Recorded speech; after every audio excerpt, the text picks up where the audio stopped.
আসসালামু আলাইকুম রহমতুল্লাহ। এক ব্যক্তি পাড়ানো গাড়ি নিয়ে এক কসাইয়ের দোকানে গেল, গিয়ে 1 কেজি গোশত দিতে বললেন। এর মধ্যে 1980 মডেলের একটা গাড়ি নিয়ে এক ব্যক্তি আসলো এবং কসাইয়ের কাছে 5 কেজি গরুর গোশত, 3 কেজি কলিজা আর 2 কেজি মুরগির অর্ডার করলো। ওই লোকের অর্ডার শুনে প্রথম ব্যক্তি যে প্যারাডো গাড়ি নিয়ে আসছিল, সে ওই লোকের যাওয়া পর্যন্ত অপেক্ষা করলো। যখন ওই ব্যক্তি চলে গেল, তখন কসাইয়ের কাছে জিজ্ঞাসা করলো যে এই লোক কি ব্যবসা করে।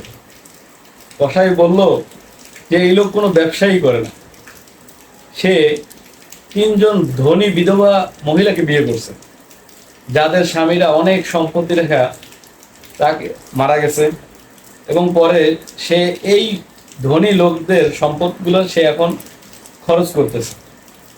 এই কথা শুনে ওই প্যারাডোওয়ালা ব্যক্তি তার অর্ডারকে বাড়াইয়া 10 কেজি গরুর গোশত, 5 কেজি কলিজা আর 7 কেজি কিমার অর্ডার নিয়ে বাড়িতে চলে গেল।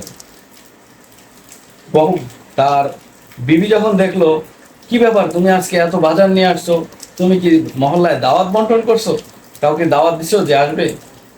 বলে, না, আমি আমার মাল এখনই খাইয়ে ফেলতেছি, না জানি আমার পরে কে এসে আমার মাল খরচ করবে।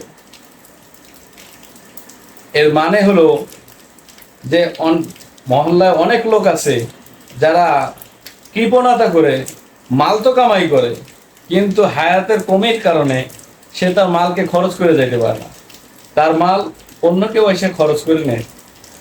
এজন্য আজকে আমাদের শিক্ষা নিতে হবে যে আমি আমার মাল কি সত্যিকারে খরচ করে যেতে পারবো। ভালো থাকবেন ইনশাআল্লাহ।